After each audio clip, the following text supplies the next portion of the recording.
Hi there, my lovelies, this is Jana here. Welcome to my kitchen. So today we're going to do a different kind of video using an ingredient that you guys have been loving, which is the green banana biomass. And of course, a very nice recipe, easy to make, that it's oil free because the biomass is going to be substituting the oil, and you're gonna love it.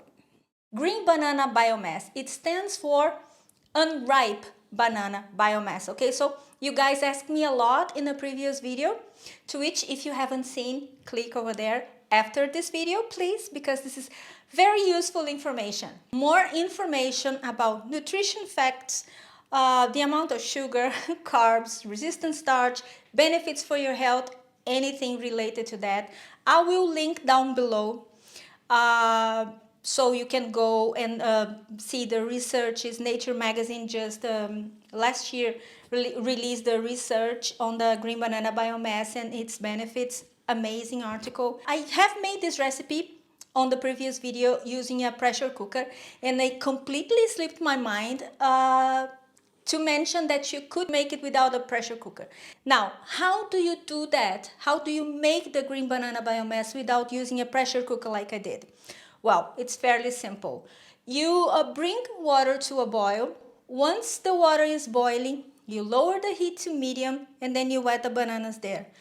Cover the pot, or semi-cover the pot, and allow them to cook for 20 to 30 minutes. Once the bananas are done, some of them might split open, that's totally normal, okay? But once they are done, you cover the pot completely, turn off the heat, and allow the bananas to cool completely in the water. From this point on, you can follow the instructions from the previous video. Alright, but just for the sake of this video, just let me remind you how it's done. Once the bananas have been reached room temperature, we are going to add the bananas to a blender, and we're going to blend them. Add boiling water little by little to help the bananas to blend better.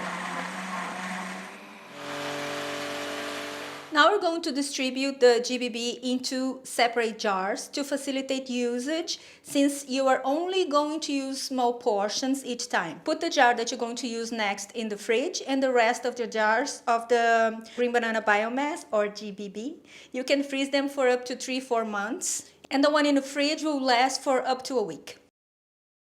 Now, after freezing the GBB, they will change structure and you will need to reconstruct them. And you will do that by defrosting the jar of GBB in a microwave, or you can thaw it out. Once the GBB is thawed out, you see that it resembles a sponge of sorts, and you see a lot of water in it. So we will now squeeze this water out. You add the GBB to a pot, add a tiny bit of boiling water.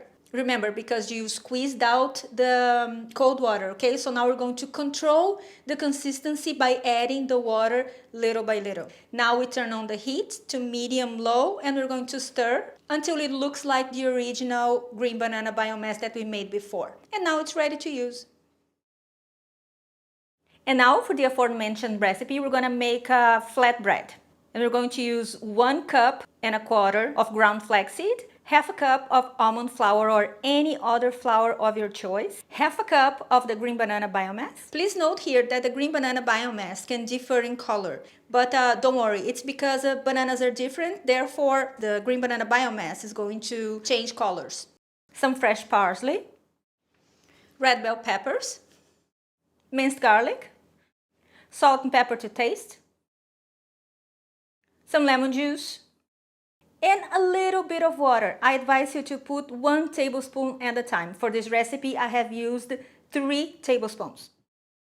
And now we're going to mix well. And we're going to cover and set it aside for 5 to 10 minutes.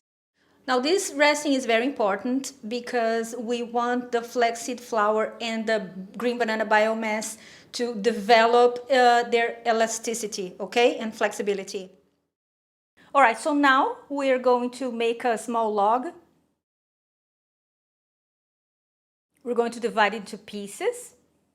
And now we're going to flatten it up. And here I'm using a tortilla press, but you don't have to. You can definitely flatten it up by hand, or you can use a rolling pin. But don't forget to put the flatbread between 2 cling films or 2 parchment papers. It is very important to cover the tortillas, otherwise they're going to lose its flexibility. So put it between 2 tea towels.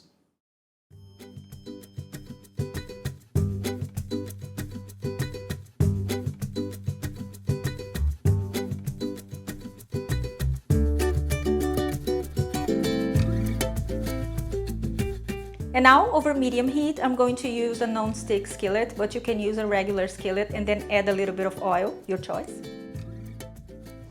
And then we're going to cook the flatbreads for a minute or a minute and a half each side until they're golden brown.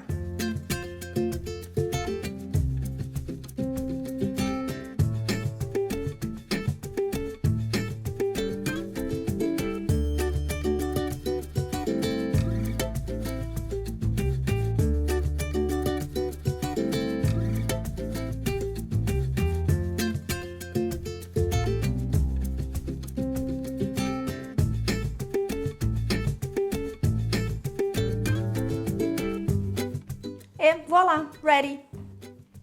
If you can, this is one of the best things ever. More recipes using a green banana to come, biomass to come, and I'm sure you're gonna love it. So this is it. Let me know in the comments below if you made it and what did you use it for and what are your thoughts about that. So I'll see you next time. Have a fabulous week. Take care of each other. Bye bye.